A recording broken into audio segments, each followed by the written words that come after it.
এই নিমখত থৈ দিছিলোঁ আমখিনি এনান পাৰি আনিছিলোঁ যে গাঁৱৰ ঘৰৰ পৰা। এতিয়া এইখিনি নিমখৰ পৰা তুলি ৰ'দত দিওঁ। ৰ'দটো বহুত চোকা, ধুনীয়াকৈ শুকাব, আমৰ আচাৰ থ'ব পাৰিম। সেইখিনি এতিয়া নিমখ ঢেৰ পানী ওলালে, নিমখ গলি 2 দিন থলোঁ নিমখত। ৰ'দ দি চোকা ধুনীয়াকৈ শুকাই যাব। হৈ গ'ল মোৰ ৰ'দত দি। আৰু এইখিনি কাটি থোৱা আছে, সেইখিনি আকৌ নিমখত দিব লাগিব, তাৰপিছতে হেৰি কৰিব পাৰিম।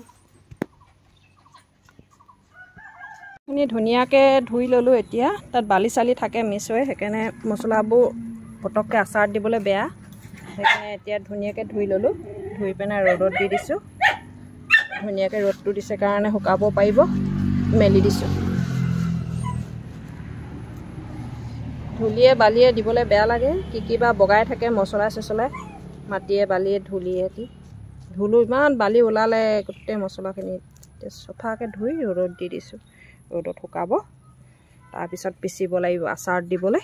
মছলাখিনি ধুনীয়াকৈ ৰ'দৰ পৰা লৈ আনিলোঁ, একদম চনচনীয়াকৈ শুকালে। আজি যিহে চোকা ৰ'দ দিছিলে আগবেলা, একদম ধুনীয়াকৈ শুকালে, ধুনীয়াকৈ চফা হৈ গ'লগৈ। এতিয়া দেখিছে।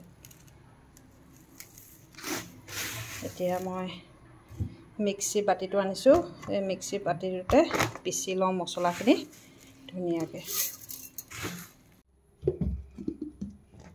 ঢাকনখন ভালকৈ লগাই লওঁ, মিক্সিত তুলি দিওঁ। ধুনীয়া গুড়ি হৈছে, ইমানটো জোখতে থ'ব। ইয়াতকৈ বেছি মিহি কৰিলে আচাৰ মছলাটো ভাল নালাগে। ধুনীয়া গুড়ি হৈছে, ইয়াতকৈ বেছি গুড়ি নকৰোঁ আৰু। ইয়াত মই কি মছলা ব্যৱহাৰ কৰিছোঁ আপোনালোকক কোৱাই নাই নহয়।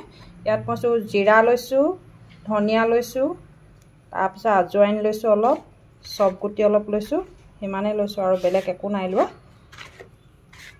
গোটেইখিনি মিক্সাৰ কৰি পিনে মিক্সিত দি দিলোঁ। এতিয়া মই বনাই লওঁ ধুনীয়াকৈ আমৰ আচাৰখিনি। ইমান গাল যে লৈছোঁ মছলা, ইমান পাচি আম দেখিছে, কিমান গাল আম লৈ আছোঁ। এই গোটেই আমখিনি তাৰমানে এতিয়া বনোৱা হ'ব। এখন ডাঙৰ কেৰাহী পাতি দিছোঁ, এখনতে এতিয়া তেল দিম। কি কৰোঁ প্ৰচেছখিনি দেখুৱাইছোঁ আপোনালোকক দুটামান কথা কওঁ। এই আমখিনি এই আমখিনি মই 2 দিন থলোঁ নিমখত 2 দিন থলোঁ। মুঠতে চিমেণ্ট এবস্তা আছিলে, মই ৱেট নকৰিলোঁ। সিমানখিনি আমেই মই 2 পেকেট নিমখ লৈ পেলাই জুবিয়াই থলোঁ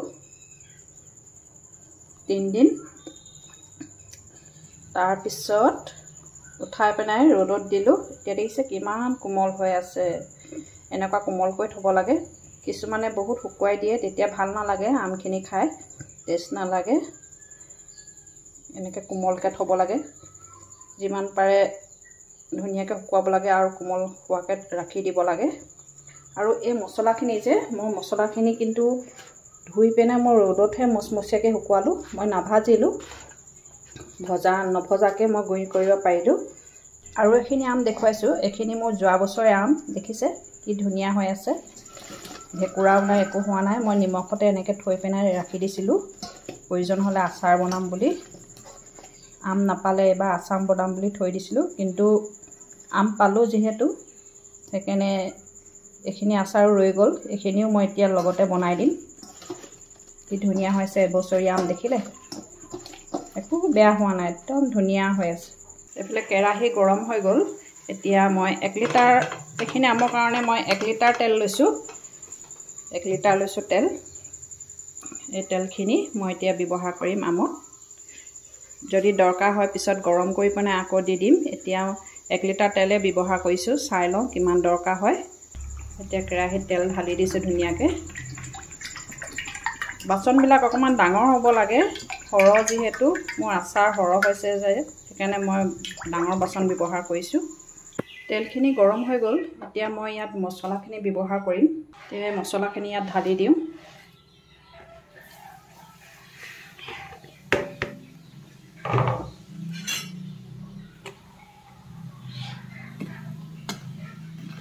অকণমান জলকীয়া গুড়ি পেকেট দি দিছোঁ কালাৰ আহিবলৈ। এতিয়া লৰাই দিওঁ ধুনীয়াকৈ।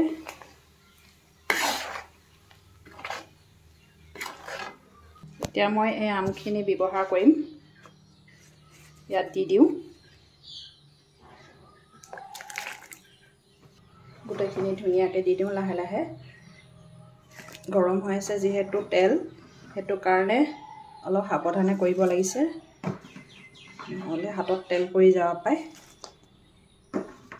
এয়া মোৰ ভিনেগাৰ আছিলে হোৱাইট ভিনেগাৰ এই ভিনেগাৰটো মই ব্যৱহাৰ কৰিম ইয়াত যিহেতু আচাৰত দি দিলে ভিনেগাৰ যিহেতু আচাৰখিনি বহুত দিনলৈ ভালেও থাকে আৰু এইটো ষ্টাইলত থ'লে মানে এইটো পদ্ধতিত যদি থোৱা হয় তেতিয়া আমখিনি আপুনি বছৰকৈ সংৰক্ষণ কৰি থ'ব পাৰিব যেতিয়া মন যায় তেতিয়া খাব পাৰে মাজে মাজে ৰ'দত দি থাকিব এইখিনি আচাৰ এতিয়া মই 3 দিনমান এনেকৈ কেৰাহীত উলিয়াই পেলাই মই বা বাচন এটাত উলিয়াই পেলাই ৰ'দত দি থাকিম আৰু লৰাই থাকিম ধুনীয়াকৈ যিহেতু আচাৰখিনি 3 দিনমান ৰ'দত দিলে খাবলৈও ভাল হ'ব